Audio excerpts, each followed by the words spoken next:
we're at Santa Pod's SPRC Summer Nationals for round 3 of the 2016 MSA British Drag Racing Championship, featuring the awesome Pro Mods. 3 sessions of qualifying to look forward to on day 1, and the debut of Steve Rawlings' brand new Corvette. I'm running on adrenaline at the moment. The last couple of weeks we've been at Clive Bond's place and just trying to get everything finished and all the T's crossed and I's dotted, but we're here now, 10 years late. You've built it to be competitive, haven't you? Yes, yeah, that's why we've got 840 inches up there now rather than the 747, which followed on from the blower motor we started with. So. Although Steve has driven 7 second cars in Super Modified, both he and the new car have to undergo a series of licensing passes to prove safety and competency in this top flight class. The first run covers just a burnout and launch, followed by a later series of full speed passes. And being a new car, it's important for both Steve's and the start line crew to make sure that there are no unexpected fluid leaks. A lot of learning involved for not only the driver, but also the crew here.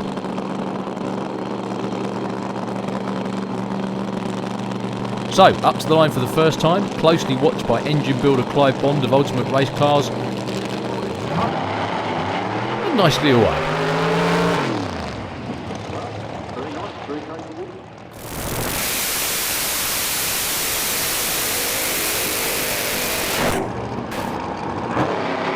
And on to regular viewing now. Roger Moore in the Shakespeare Engineering Viper, bouncing away to a quite sedate for him 7.8 second time.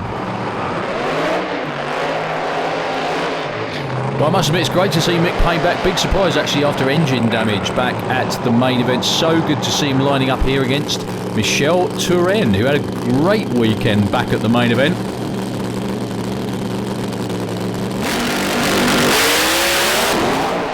Well, tyre slip and spin for both of them. Mick Payne kind of bouncing down the left-hand lane.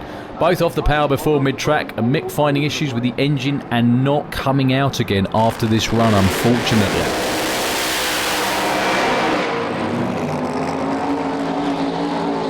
Chris Isaacs with the twin-turbo Duster, still finding the tune-up after the new turbos were fitted back at the main event. Kev Slyfield, though, looking for consistency this season. Trying to get the tyre shake further down the racetrack, as he mentioned before. Got no tyre shake at all this time. A little bit of a wobble for Kev. Stormer, though, all the way through to a 636 221, and that was conservative.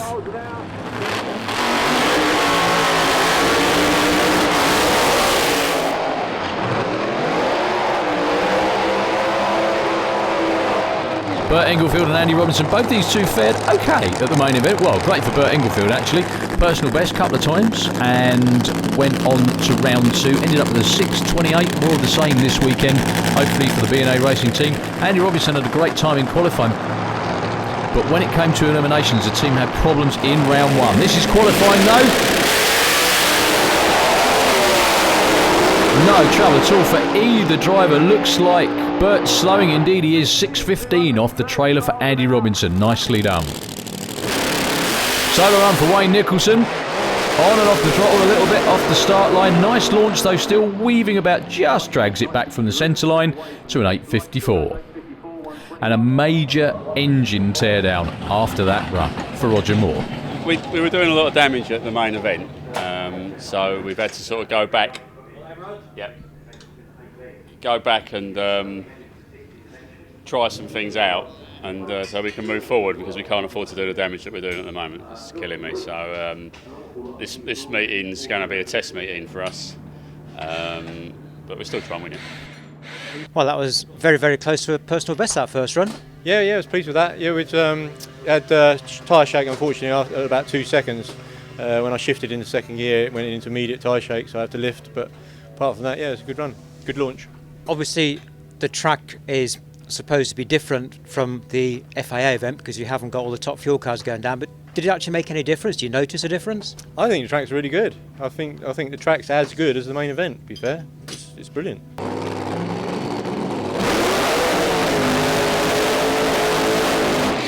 Session number 2 for the Pro Mods. Michel Turenne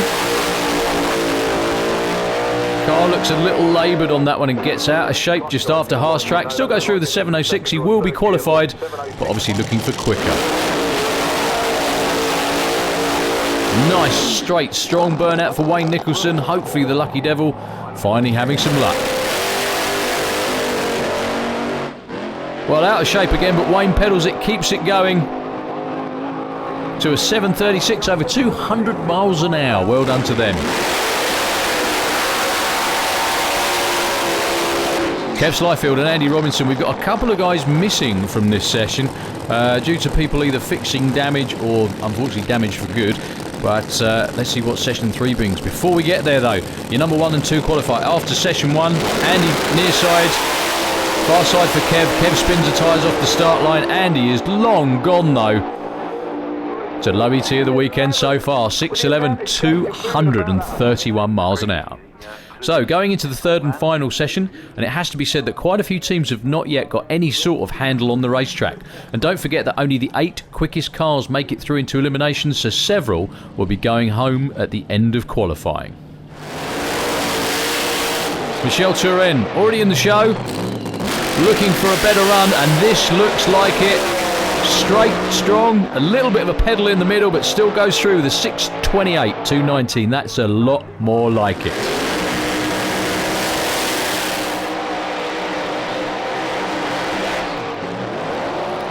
Strong burnouts for both of them.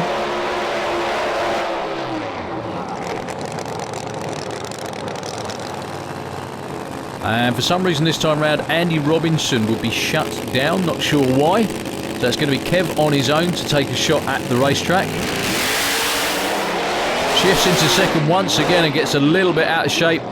Expertly pulls it back, but he won't improve. Yeah, we made some adjustments and obviously didn't make the right adjustments, so went the wrong way basically. But yeah, we're learning more and more every run. So next run, we'll probably try and go the right way. Was that last one actually still under full control? Yeah, pretty much. As much control as you usually are. And another licensing pass for Steve Rawlings, but looking a bit jumpy on the launch here. How's it going? Good. It's good to be here. The final run today was a bit of an issue. I'd left the burnout RPM switch up, so we'd had a few issues getting it into forward and reverse, and it was just one of those things. I mean, you've seen yourself how many switches and buttons there are in there, so that's just a case of my kind of getting more familiar with what's going on. So you're halfway through licensing now, 2 full passes I think, and then you're in. That's it, yes. Hopefully tomorrow. The weather's looking better for tomorrow, so we're confident we should be able to do that and put in some respectable times.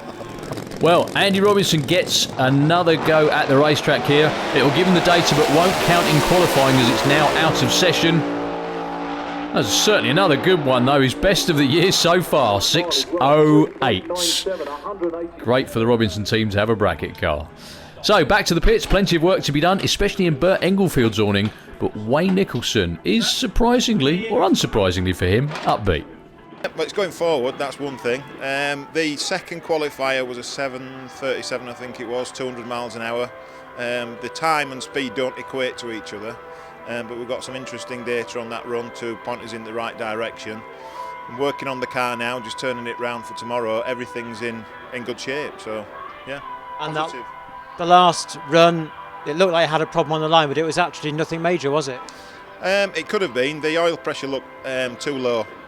So the right thing to do is just switch it off.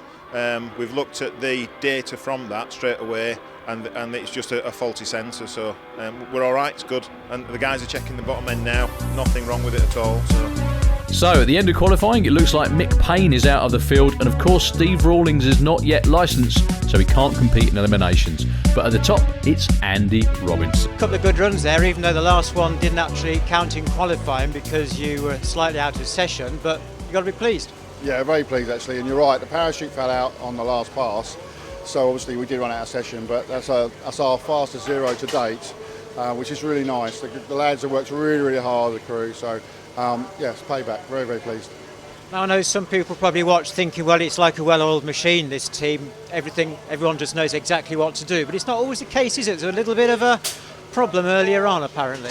Yeah, it's you think everything's well oiled, but sometimes mistakes are made, and we had a small error on with our head gasket torquing, and it wasn't done up quite as tight as we assumed, and we were very lucky to get away with not damaging the motor. But yeah, that happens occasionally, so we'll learn from it and go forward. And the way the rest of the opposition's coming along, we've got 6.2s from Michelle, and we've got several cars doing regular 6.3s now. Yeah, we have to keep on our game because they can, any of them can literally run the numbers. So we have to stay ahead, or that's what we're obviously trying to do, and they're trying to do the same thing. But yeah, it's good. And then Steve's brought his new car out, so that's another British car. Yeah, it's good, very good. So, a quick look at the first round pairings, and we're on to Sunday morning, and it's time to get the cars down to the start line for race day.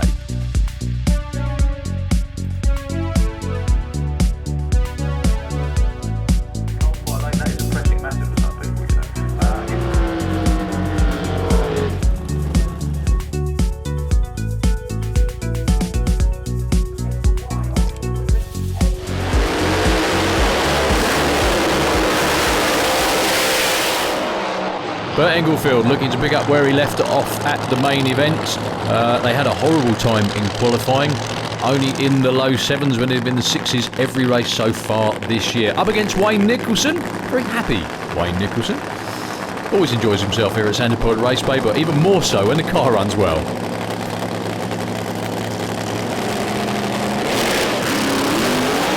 Bert with trouble off the start line, the car just dies as he goes up on the two-step. Wayne bouncing down the left-hand lane, but most importantly for him, gets the win light at 8.86.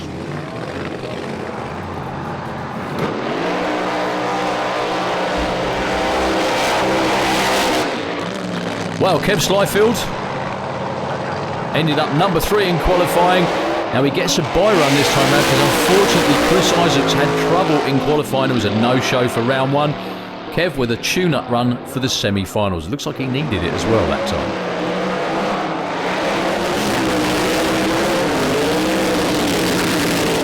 This pair, we have Roger Moore, admittedly in test mode, unfortunately after lots of damage so far this season. We're only a couple of races in as well for them. Up against Michel Turenne, the surprise package, or not as the case may be, of 2016. There's no way this guy hasn't driven a Pro Mod before. He's just so good, so consistent, so quick. Can he take his first ever round win? And he does by virtue of Roger Moore red lighting. Although saying that, Michelle was way out in front there with a 6.17 at 2.30, back into the 6.1s. And a nice clean run as well for Roger at 6.7. Okay, again, Sullivan Randy Robinson, due to breakage unfortunately. Oh, and he needed that one as well. The team probably decided to really go for it, see what the racetrack would take. Spun the tyres before 60 foot. He's in the semi-finals though.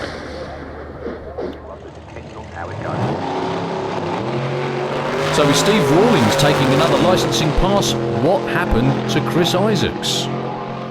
Yeah, we've sprung a very bad gearbox leak from the Bruno converter drive. We had it a little bit on the first qualifier, so we pulled everything apart, changed the seals, put it back in, and it was leaking worse. So we took it all apart again, changed all the seals again, and it's still leaking just as bad. So we think now there's either a crack in the converter or where the converter drives the pump in the Bruno unit, there's a shaft that actually drives the pump gears. We think that might be bent, and as it's rotating, it's just opening the oil seal up. First round win in Pro Mod, going well. Yes, thank you very much. Yes, going well, and we are now for the next round. The guys told me to watch out for my reaction time, and now learning to anticipate on the light, and but it's going well. 0.9 in reaction time, I'm happy with that. So far it's going really good. We're just working with the power that we've got. We've got a good handle on it this year so far, and we're just trying to get the power onto the track and get the car down the track in an orderly manner. This morning didn't go as planned, but the track was a little bit damp from last night's rain, and we're working towards getting the car down the track a bit quicker and a bit straighter this time. Well, I've been around the cars basically all my life, so picking up has just been, here you go, this is your lifestyle now, roll with it. I've had a lot of help from people such as Dick Costa and Camp Stanley from America, and you pick up bits as you go along. My dad's taught me quite a bit about the car, and being around the car as it's been built and the engine's been built, you get to learn a lot about the car and the way it ticks and what makes it work and what doesn't make it work and what it likes and what it doesn't like. We do a lot with the timing, a lot of the fuel consumption, what we call leaning out and fattening it out a bit, so basically taking more fuel out to get the fuel area ratio right and actually putting more fuel back in to fatten it out a bit depending on the air quality. So yeah, there's a lot going on. The team have to put a lot of work in before each run, and basically it's down to the driver to keep it as straight as possible while the tune-up's doing what it should be doing. Semi-final time then, and Wayne Nicholson knows he's got an uphill battle in this one against Andy Robinson.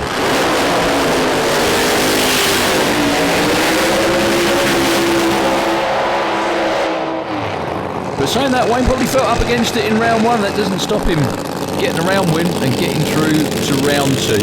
Everybody in Pro Mod works very, very hard, but it's just so nice for Wayne and the Lucky Devil team to actually have some luck for once. Let's see if they can do it again against number one qualifier, man who's had low ET at the weekend. Wayne red lights and unfortunately goes for it and spins the tyres off the start and gets back on the throttle, but Andy Robinson is long gone with another terrific 6.14 at 2:31. So Andy Robinson is your first finalist. Which one of these two will it be? Defending MSA Pro Mod champ Kev Slyfield, alongside Michel Turin, who's won his first round. He's got a car lick from Kev past the Christmas tree and runs all the way through with another 6.1, a 6.15 again for Michel Turin. We're going to try and go a little bit quicker. We don't want to overstep the mark because the track's a little bit tricky today compared to what it was yesterday. Does it come down to reaction times, you think, this one? Yeah, I think so. I mean, any advantage you can get will count towards the end. So I think reaction time will be, it could be the difference between winning and losing this particular round.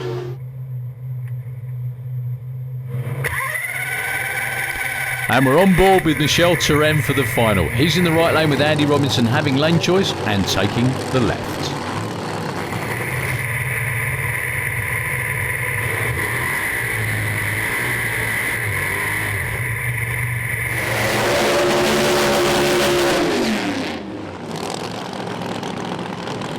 So backing up into those all-important burnout tracks, this could be absolutely the best race of the day. Andy's been in the 6.0s, Michel's been in the 6.1s.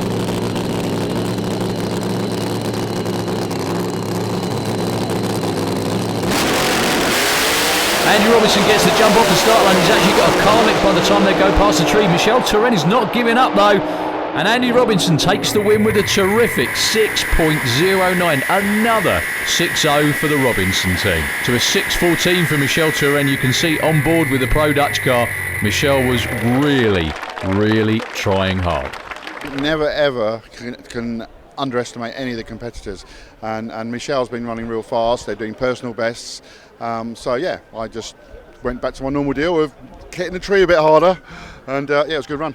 And it's got to be nice to be at a state now where you can actually rely on the car to do that sort of thing. Yeah, well, we're now in this position where we can actually tune the car. We've done quite a few zeros now and some low 6.1s, and we've got space in the car still. We tried something this morning on the first run. It was a bye, and that was like a bit step too far, so we backed it back a little bit and off we went again. So looking at the points so far, and that win moves Andy into number one position. So join us here at Santa Pod for round 4 at the Mopar Euronationals at the end of July.